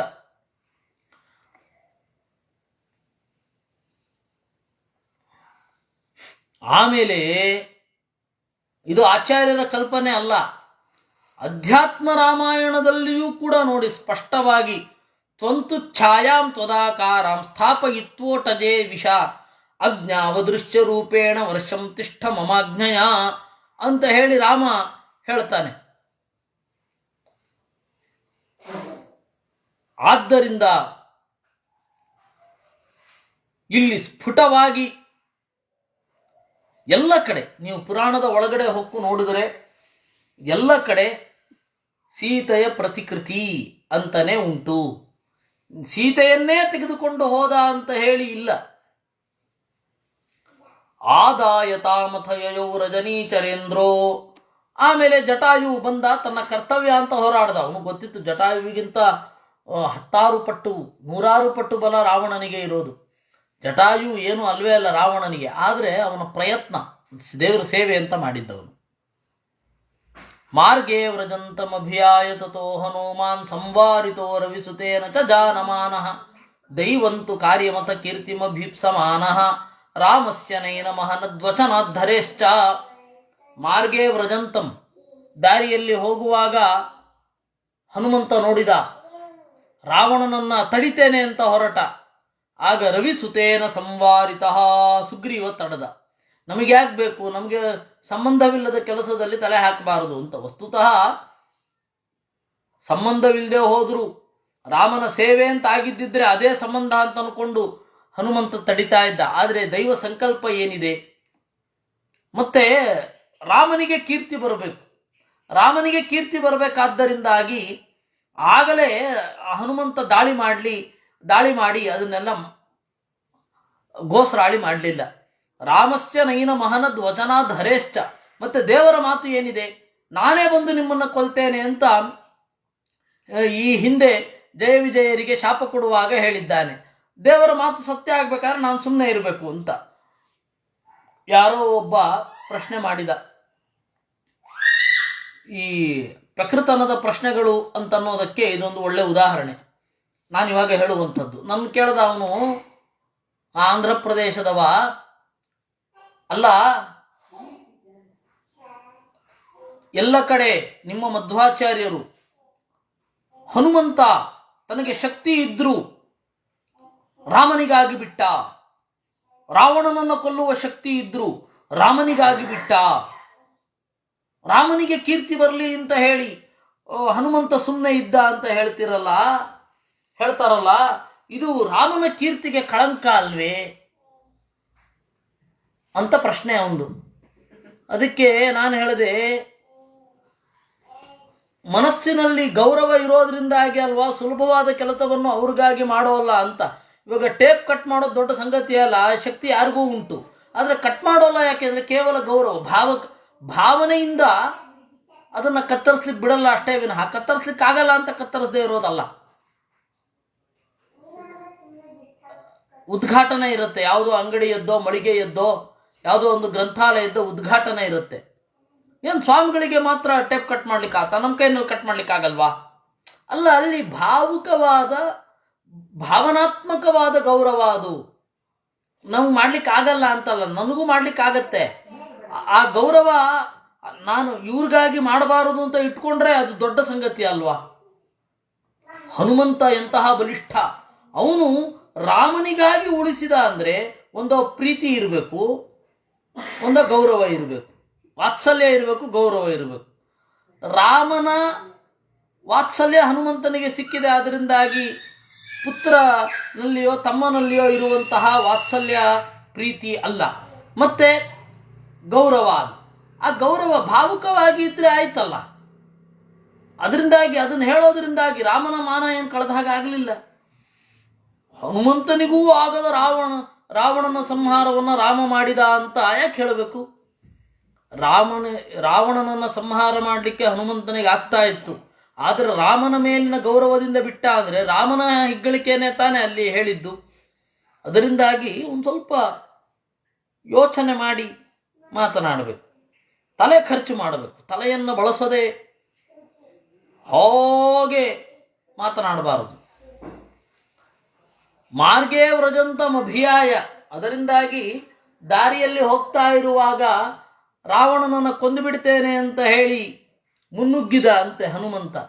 ಅವಾಗ ಸುಗ್ರೀವ ತಡದ, ನಮಗೆ ಒಲ್ಲದ, ನಮಗೆ ಯೋಗ್ಯವಲ್ಲದ ಸಂಗತಿ, ಯಾಕೆ ಈ ರೀತಿ ಮುಂದುವರಿಬೇಕು ಅಂತ. ಅದಕ್ಕೆ ಹನುಮಂತ ಸುಮ್ಮನಾಗೋದಕ್ಕೆ ಎರಡು. ಒಂದು ದೈವ ಕಾರ್ಯ, ಅವಳಲ್ಲಿಗೆ ಹೋಗಬೇಕು. ಒಂದು ಹೆಣ್ಣು ಯಾವ ರೀತಿ ನೈತಿಕವಾಗಿ ಬಲಿಷ್ಠವಾಗಿ ಇರಬಹುದು ಅನ್ನೋದನ್ನ ತೋರಿಸುವಂತಹ ಒಂದು ಜನರಿಗೆ ಮಾದರಿಯಾಗಿರುವಂತಹ ನಡೆ ಗೊತ್ತಾಗಬೇಕು. ಇದು ದೈವದ ಸಂಕಲ್ಪ. ಎರಡನೆಯದ್ದು ರಾಮನ ಕೀರ್ತಿ, ಮತ್ತೆ ರಾಮನ ಮಾತು ಇದೆ. ರಾಮನ ಮಾತು, ರಾಮನ ಕೀರ್ತಿ, ಮತ್ತೆ ದೈವಿಕವಾದ ಒಂದು ಸಂದೇಶ. ಸೀತೆ ನೋಡಿ, ಅವಳ ಒಂದು ನೀತಿಯ ಮೇಲೆ ರಾಮ ಒಬ್ಬ ಹೇಳ್ತಾನೆ ಅನರ್ಘರಾಘವದಲ್ಲಿ, ರಾಮ ಸೇತುವೆ ಕಟ್ಟಿದ್ದು ಸೀತೆಯ ಶೀಲದ ಮೇಲೆ, ಇನ್ಯಾವುದ್ರ ಮೇಲೂ ಅಲ್ಲ ಅಂತ. ವಾಲಿ ಕೆಳಗಡೆ ಬಿದ್ದದ್ದು, ಸುಗ್ರೀವ ಮೇಲ್ಗಡೆ ಎದ್ದದ್ದು, ಎಷ್ಟೋ ಜನ ಉದ್ಧಾರ ಆಗೋದ್ರು ಸೀತೆಯಿಂದಾಗಿ. ಸಂಪಾತಿ ರೆಕ್ಕೆ ಬಂದ್ಬಿಡ್ತು, ಜಟಾಯುವಿಗೆ ಸದ್ಗತಿ ಸಿಕ್ಬಿಡ್ತು. ಸಮುದ್ರ ಪ್ರದೇಶದಲ್ಲಿ ಇರತಕ್ಕಂತಹ ಅನೇಕ ಜನ ರಕ್ಕಸರ ನಾಶ ಆಯಿತು. ದೊಡ್ಡ ಸೇತುವೆ ಕಟ್ಟಲ್ಪಟ್ಟಿತು. ಎಲ್ಲ ಯಾಕೆ ಅಂದರೆ ಸೀತೆಯ ನೈತಿಕತೆಯ ಬಲ ಅದು. ಸೀತೆ ಅನೀತಿವಂತಳಾಗಿದ್ರೆ ಇದ್ಯಾವುದು ಆಗ್ತಾನೆ ಇರಲಿಲ್ಲ. ಹೀಗಾಗಿ ಅಂತಹ ಮಹತ್ವದ್ದೆಲ್ಲ ಗೊತ್ತಾಗಬೇಕಿತ್ತು. ಪ್ರಾಪ್ಯೈವ ರಾಕ್ಷಸ ಹುತಾತ್ಮಪುರಿಂ ಸತತ್ರ ಸೀತಾಕೃತಿಂ ಪ್ರತಿನಿಧಾಯ ರರಕ್ಷಚಾಥ ರಾಮೋಪಿ ತತ್ತು ವಿನಿಹತ್ಯ ಸುದುಷ್ಟ ರಕ್ಷಃ ಪ್ರಾಪ್ಯಾಶ್ರಮಂ ಸ್ವದಯಿತಾಂ ನಹಿ ಪಶ್ಯತೀವಾ. ಪ್ರಾಪ್ಯೈವ, ಇತ್ತ ರಾಕ್ಷಸ ಏನು ಮಾಡಿದ, ಸೀತಾಕೃತಿಯನ್ನು ತೆಗೆದುಕೊಂಡು ಹೋಗಿ ಪಟ್ಟಣದಲ್ಲಿ ಇಟ್ಟು ರಕ್ಷಣೆ ಮಾಡಿದ. ಬಹಳ ಜನ ಅಶೋಕವನದಲ್ಲಿ ಯಾಕಿಟ್ಟ ಅಂತಂದರೆ, ಅಶೋಕವನ ಅದು ಆ ಮರ ಇದೆಯಲ್ಲ, ಅದು ಕಾಮೋತ್ತೇಜಕವಾದ ಮರಗಳಲ್ಲಿ 5ರಲ್ಲಿ ಅದೊಂದು. ಕಾಮನ ಬಾಣ ಅಂತ ಹೇಳಿದ್ರೆ ಹೀಗೆ ಬಾಣ ಬಿಡ್ತಾನೆ ಅಂತಲ್ಲ, ಆ ಮರದ ಸಮೀಪದಲ್ಲಿದ್ದಾಗ ಕಾಮೋದ್ದೀಪನ ಆಗ್ತದೆ ಅಂತ. ಅರವಿಂದಂ ಅಶೋಕಂಚ ಚೂತಂಚ ನವಮಲ್ಲಿಕಾ ನೀಲೋತ್ಪಲ. ಅರವಿಂದ ಅಂದರೆ ಕಮಲ, ಪದ್ಮ. ಅಶೋಕ ಬಹಳ ಕಾಮೋತ್ತೇಜಕವಾದ ಮರ. ಅದೇನಾದರೂ ಹೂ ಬಿಡದೆ ಹೋದರೆ ಹೆಣ್ಮಕ್ಳ ಕೈನಲ್ಲಿ ಒದಿಸಿದ್ರೆ, ವಿಶೇಷತಃ ಗರ್ಭಿಣಿ ಕೈನಲ್ಲಿ ಒದಿಸಿದ್ರೆ ಟಕ್ಕ ಹೂ ಬಿಟ್ಬಿಡತ್ತಂತೆ. ಆ ಥರದ್ದೊಂದು ವಿಶಿಷ್ಟ ಗುಣ ಅಶೋಕ. ಚೂತ ಅಂದರೆ ಮಾವು, ನವಮಲ್ಲಿಕ ಅಂದರೆ ಮಲ್ಲಿಗೆ, ನೀಲೋತ್ಪಲ ಅಂದರೆ ಕುಮುದ, ನೈದಿಲೆ ಅಂತ ಏನು ಹೇಳ್ತೇವೆ, ನೀಲಿ ಬಣ್ಣದ ನೈದಿಲೆ. ಇವಿಷ್ಟು ಕಾಮನ ಬಾಣಗಳು ಅಂತ. ಅಂದರೆ ಹೀಗಿಟ್ಕೊಂಡು ಹಿಂಗೆ ಬಿಡ್ತಾನೆ ಅಂತಲ್ಲ, ಪ್ರಕೃತಿಯಲ್ಲಿ ಅದನ್ನು ಮೂಡಿಸಿದಾಗ ಜನರಲ್ಲಿ ಕಾಮೋತ್ಪತ್ತಿ ಆಗತ್ತೆ ಅನ್ನೋದಕ್ಕಾಗಿ ಅದು ಕಾಮನ ಬಾಣಗಳು ಅಂತ ಹೇಳುವಂಥದ್ದು. ಆ ಸೀತೆಯನ್ನು ತೆಗೆದುಕೊಂಡು ಹೋಗಿ ಅಲ್ಲಿಟ್ಟ. ಬರೇ ಕಾಮೋತ್ತೇಜಕ ಪರಿಸರದಲ್ಲಿ ಇಟ್ಟ ಸೊಗಸಾದ ಉದ್ಯಾನ. ಆ ಉದ್ಯಾನದಲ್ಲಿ ನೋಡ್ತಾ ಇದ್ರೆ ಗಿಡ ಮರಗಳ ಒಂದು ಮರ ಹಾಗೂ ಬಳ್ಳಿಗಳ ಜೋಡಿ, ಆಮೇಲೆ ಆ ಹಕ್ಕಿಗಳ ಜೋಡಿ, ಮತ್ತೆ ಪಶು ಪಕ್ಷಿಗಳ ಕ್ರೀಡೆ, ಇದನ್ನೆಲ್ಲ ನೋಡ್ತಾ ನೋಡ್ತಾ ನೋಡ್ತಾ ಉದ್ರೇಕ ಆಗಲಿ ಅಂತ ಅವಳದೆಂತಹ ನಿಗ್ರಹ ಸೀತೆಯದ್ದು. ಅದು ತಗೊಂಡೋಗಿ ಇಟ್ಟಿದ್ದ, ಅದಕ್ಕಾಗಿ ಇಟ್ಟಿದ್ದು, ಮತ್ತೇನಿಲ್ಲ. ಅಶೋಕವನ ಅನ್ನೋದು ಎಲ್ಲರಲ್ಲಿಯೂ ಇತ್ತು. ಅಯೋಧ್ಯೆಯಲ್ಲಿದ್ದ ಅಶೋಕವನದಲ್ಲಿ ಸುಗ್ರೀವನನ್ನು ಇಳಿಸಿದ್ದ ಅಂತ ಹೇಳಿ ಬರುತ್ತೆ ಮುಂದೆ. ಆದ್ದರಿಂದ ಪ್ರಾಪ್ಯೈವ ರಾಕ್ಷಸ ಹುತಾತ್ಮಪುರೀಂ ರಾಮೋಪಿ ತತ್ತು ವಿನಿಹತ್ಯ ಸುದುಷ್ಟ ರಕ್ಷಃ. ಇತ್ತ ರಾಮ ಏನು ಮಾಡಿದ, ಆ ರಾಕ್ಷಸನನ್ನ ಕೊಂದು ಆಶ್ರಮಕ್ಕೆ ಬಂದ. ಓ ಹೆಂಡತಿ ಕಾಣಲಿಲ್ಲ ಅಂತ ಹೇಳಿ ಹೋ ಅಂತ ಅತ್ತ. ಅನ್ವೇತಮಾಣ ಇವತಂಚ ದದರಚ ಗೃಧ್ರಂ ಸೀತಾರಿರಕ್ಷಿಷುಮತೋ ರಿಪುಣಾ ವಿಶಸ್ತಂ ಮಂದಾತ್ಮಚೇಷ್ಟ ಮಮನೋಕ್ತಮರೇಶ್ಚ ಕರ್ಮಶ್ರುತ್ವಾಮೃತಂ ತಮದಹತ್ ಸ್ವಗತಿಂ ತಥಾದಾತ್. ಅನ್ವೇಷಮಾಣ ಇವ, ಹುಡುಕುತ್ತಲೋ ಎಂಬಂತೆ ಬಂದ. ಅಲ್ಲಿ ಜಟಾಯುವನ್ನು ಕಂಡ.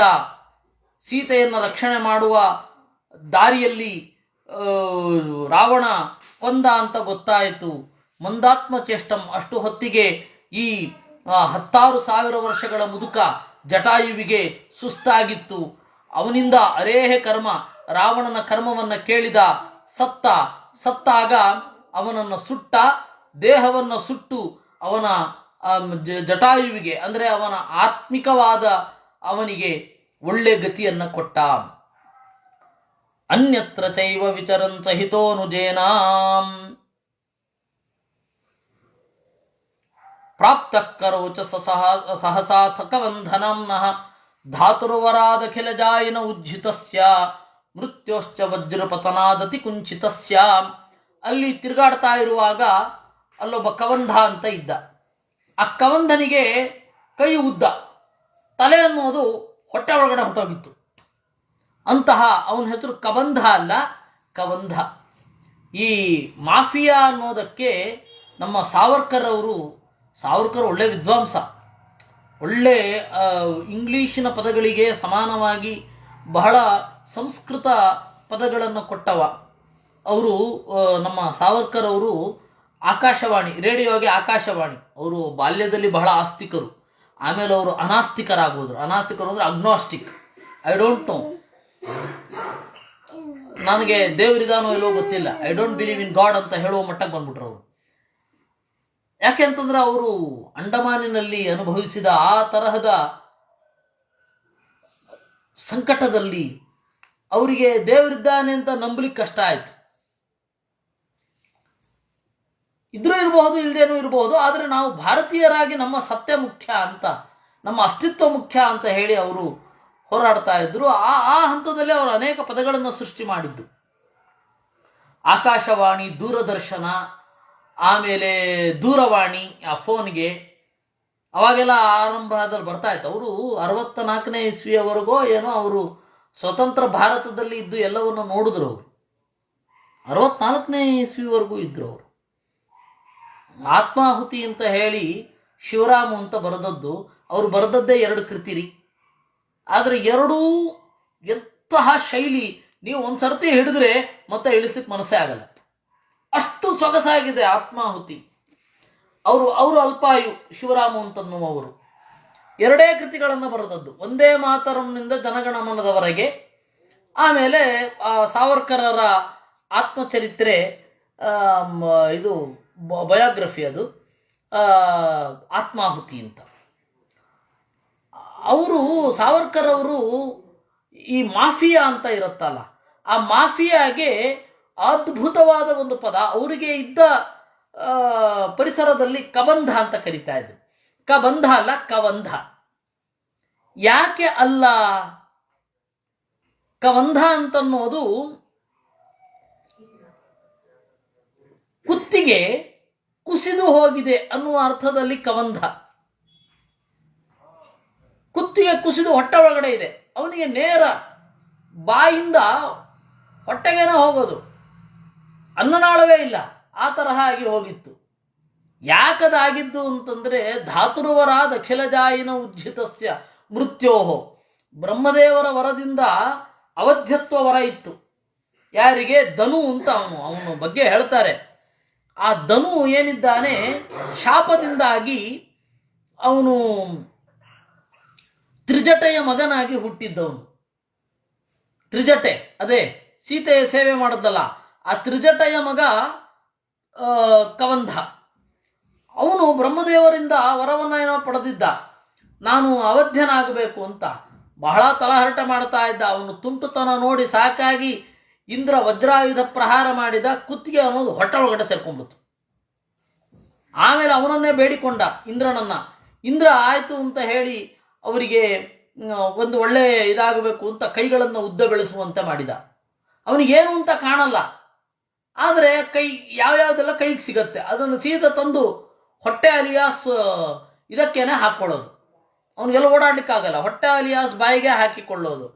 ಸ್ಮಗ್ಲಿಂಗ್ ಮಾಫಿಯಾನು ಹಾಗೇ ಇರುತ್ತೆ ಅಂತ ಅವರು ಅದ್ಭುತವಾಗಿ ಈ ಪದವನ್ನು ಟಂಕನಗೊಳಿಸಿದರು. ಸ್ಮಗಲ್ ಮಾಡುವವರಿಗೆ ಇದೇನು ಫಿಲ್ಮಲ್ಲಿ ತೋರಿಸೋ ತರಹ ಎಲ್ಲೋ ನುಗ್ಗಿ ಎಲ್ಲೋ ಬಂದು, ಈ ಹಳೆ ಫಿಲ್ಮ್ಗಳಲ್ಲೆಲ್ಲ ತೋರಿಸ್ತಾರಲ್ಲ, ಎಲ್ಲೋ ಒಳಗಡೆ ನುಗ್ಗಿ ಯಾರಿಗೂ ಗೊತ್ತಾಗದೆ ಇರೋ ಆ ಥರ ಏನಿರಲ್ಲಂತೆ. ನಮ್ಮ ನಡುವೆ ಓಡಾಡ್ಕೊಂಡಿದ್ರು ಗೊತ್ತಾಗಲ್ಲ ಅಂತ ಹೇಳ್ತಾರಪ್ಪ ಅವರು. ಒಂದು ಕಡೆ ಒಬ್ಬರು ಬರೀತಾರೆ, ಈ ಮಾಲ್ ಎಲ್ಲಿ ತಲುಪಿಸ್ಬೇಕು ಅದು ಅವ್ರಿಗೆ ಗೊತ್ತಾಗಬೇಕಾಗಿಲ್ಲ. ಎಲ್ಲೋ ಒಂದು ಕಡೆ ಅವರು ಇಲ್ಲಿ ಎಸಿರಿ ಹೊರಡಿ ಅಂತ ಹೇಳ್ತಾರೆ. ಅಲ್ಲಿ ಎಸೆದು ಬಿಟ್ಟು ಆದರೆ ಯಾರು ತೊಗೊಂಡು ಹೋಗ್ತಾರೆ ಅಂತ ಇವ್ರಿಗೆ ಗೊತ್ತಿಲ್ಲ. ಒಬ್ಬ ಸ್ಮಗಲ್ ಮಾಡ್ತಾ ಇರುವವನಿಗೆ ಕೇಳಿದ್ರಂತೆ ಇದನ್ನು ಎಲ್ಲಿಗೆ ತಲುಪಿಸ್ಬೇಕು ಅಂತ. ಅವನು ಯಾವುದೋ ಮ್ಯಾಂಚೆಸ್ಟರ್ ಅಂತ ಹೇಳಿ ಇದೆಯಂತೆ, ಅಲ್ಲಿ ಆಮ್ಸ್ಟರ್ ಡ್ಯಾಮ್ಗೆ ತಲುಪಿಸ್ಬೇಕು ಅಂದಂತೆ. ಆಮ್ಸ್ಟರ್ ಡ್ಯಾಮ್ ಎಲ್ಲಿದೆ ಗೊತ್ತಿಲ್ಲ, ಮುಂಬೈಯಿಂದ ಎಲ್ಲೋ ಆಚೆ ಇರಬೇಕು ಅಂದಂತವನು. ಅಂದರೆ ಅದು ಬೇರೆ ದೇಶದಲ್ಲಿದೆ ಅಂತ ಕೂಡ ಗೊತ್ತಿರಲಿಲ್ಲ ಸ್ಮಗಲ್ ಮಾಡುವವನಿಗೆ. ಅಷ್ಟು ಅಜ್ಞಾನ. ಅಂದರೆ ಇಷ್ಟರಿಂದ ಇಷ್ಟು ಮಾತ್ರ ಅವರ ಪರಿಮಿತಿ ಇರೋದು. ಕವಂದನಿಗೂ ಹಾಗೆ ಇತ್ತು ತಾನೆ. ಅಂದರೆ ಕೇವಲ ಮಾಫಿಯಾ ಅಂತನ್ನೋದು ಉಪಭೋಗ ಪ್ರಧಾನ.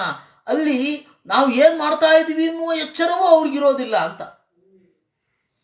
ಈ ಮುಂಬೈನಲ್ಲಿ ಸಮುದ್ರ ತೀರದಲ್ಲಿ ಆಗುವ ಕಳ್ಳ ಸಾಗಾಣೆ, ಆಮೇಲೆ ಮಂಗಳೂರಿನಲ್ಲಿ ಆಗುವ ಕಳ್ಳ ಸಾಗಾಣೆ, ಇದು ಅಪರಾಧ ಅಂತ ಅವ್ರಿಗೆ ಗೊತ್ತಿರಲ್ಲಂತೆ.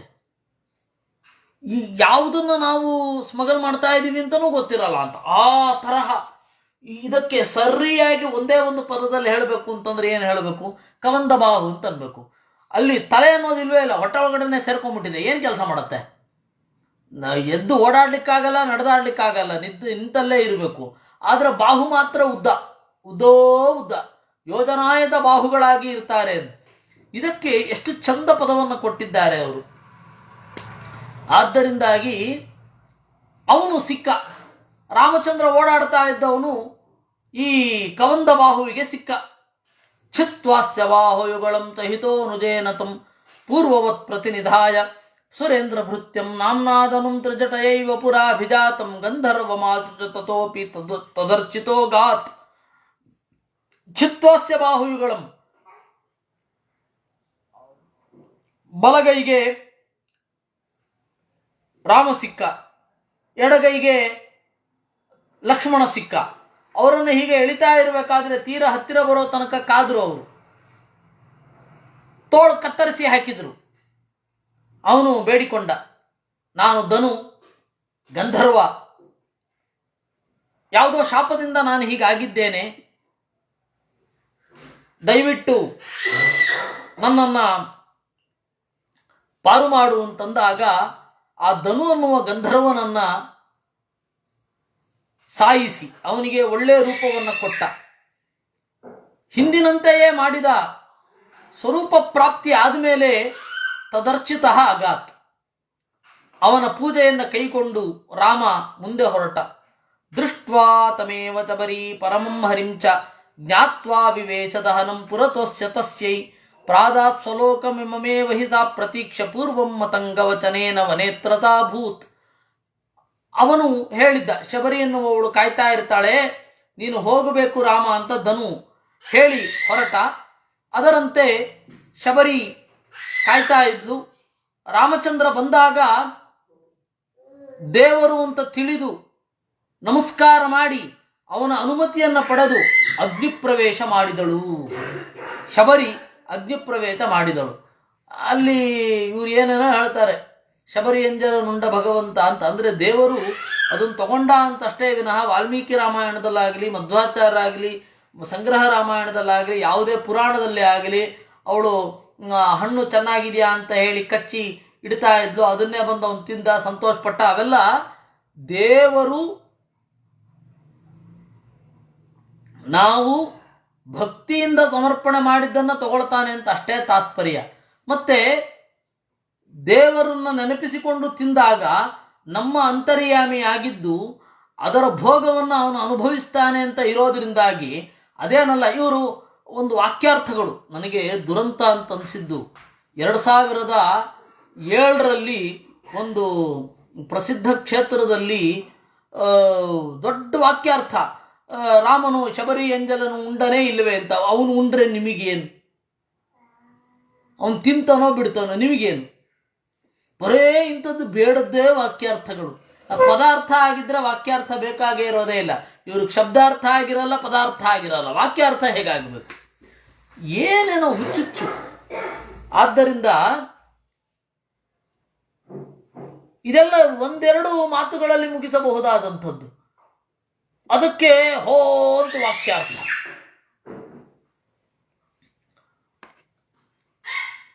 ಈ ಹಿನ್ನೆಲೆಯಲ್ಲಿ ಅವಳು ಶಬರಿ ರಾಮನ ಎದುರುಗಡೆ ದೇಹತ್ಯಾಗ ಮಾಡಿದ್ಲು. ಯಾರವಳು? ಶಾಪಾದ್ವರಾಪ್ಸರ ಸಮೇ ವಹಿತಾಂ ವಿಮುಚ್ಯ ಶಚ್ಚಾಕೃತಾತ್ ಪತಿಪುರಸ್ತ್ವತಿ ದರ್ಪಹೇತೋ ಗತ್ವಾ ದದರ್ಶ ಪವನಾತ್ಮಜ ಮೃಷ್ಯಮೂಕೆ ಸಹ್ಯೇನ ಏನಮವಗಚ್ಚತಿ ಸಮ್ಯಗೀತಂ. ಶಚಿಯ ದಾಸಿ ಅವಳು ಶಬರಿ. ಅವಳೇನ್ ಮಾಡಿದ್ಲು? ಪತಿಪುರಸ್ತ್ವತಿದರ್ಪ ಹೇತೋಹೋ, ಶಚಿಯ ಎದುರುಗಡೆ, ಶಚಿಯ ದಾಸಿಯಾಗಿದ್ದುಕೊಂಡು ಶಚಿಯ ಎದುರುಗಡೆ ಇರುವಾಗ ಇಂದ್ರನ ಮುಂದೆ ಬಹಳ ಲಾವಣ್ಯವನ್ನು ತೋರಿಸಿದ್ಲು. ಶಚಿಗಿಂತಲೂ ಸೌಂದರ್ಯ ನನಗಿದೆ ಅಂತನ್ನುವ ಹಿನ್ನೆಲೆಯಲ್ಲಿ. ಆಗ ಅವಳು ಶಾಪ ಕೊಟ್ಲು, ಇಷ್ಟೊಂದು ಅಸತ್ ಸ್ಪರ್ಧೆ ಇದು, ಈ ಕೆಟ್ಟ ಸ್ಪರ್ಧೆ ಅನ್ನೋದು ಸರಿಯಲ್ಲ ಅಂತ ಹೇಳಿ ಶಾಪ ಕೊಟ್ಲು. ಅವಾಗ ಅವಳು ಬೇಡತಿಯಾಗಿ ಬೇಡತಿಯಾಗಿ ಹುಟ್ಟಿದ್ಲು. ಮತಂಗರ ಶಿಷ್ಯಳಾದ್ಲು. ಮತಂಗರು ಬೋಧಿಸಿದಂತೆ ಧ್ಯಾನ ಮಾಡ್ತಾ ಇದ್ಲು. ಆ ಧ್ಯಾನದ ಸಾಕ್ಷಾತ್ಕಾರವೋ ಎಂಬಂತೆ ರಾಮ ಬಂದ. ಹೀಗೆ ರಾಮನಿಂದ ಉದ್ಧಾರ ಆದವಳು ಶಬರಿ ಅಂತ. ಅಲ್ಲಿಂದಲೂ ಮುಂದೆ ಹೋಗಿ ಪವನಾತ್ಮಜಂ ದದರ್ಶ, ಹನುಮಂತನನ್ನು ನೋಡಿದ. ಇಷ್ಟರೊಂದಿಗೆ ಇವತ್ತಿನ ಚಿಂತನೆಯನ್ನು ನಾವು ಮುಗಿಸೋಣ. ನಾಳೆ 5ನೇದು ಮುಗಿದು 6ನೇದಕ್ಕೆ ಕಾಲಿಡುತ್ತೇವೆ. 5ನೆಯ ಅಧ್ಯಾಯ ಮುಗಿದು 6ನೆಯ ಅಧ್ಯಾಯಕ್ಕೆ ಕಾಲಿಡ್ತಾ ಇರ್ತೇವೆ. ಇದನ್ನು ಉಳಿದ ಭಾಗವನ್ನು ನಾಳೆ ನೋಡೋಣ. ಪಾಡ್ಯ ಇರೋಲ್ಲ, ಪ್ರಾಯ ಮಂಗಳವಾರ ಇರಲ್ಲ, ನಾಳೆ ಸೋಮವಾರ, ನಾಳೆ ಹುಣ್ಣಿಮೆ, ನಾಡಿದ್ದು ಪಾಡ್ಯ, ಅದಕ್ಕೆ ಮಂಗಳವಾರ ಇರಲ್ಲ ಅಂತ ಹೇಳಿದ್ದಾರೆ. ಕೃಷ್ಣಾರ್ಪಣಮಸ್ತು.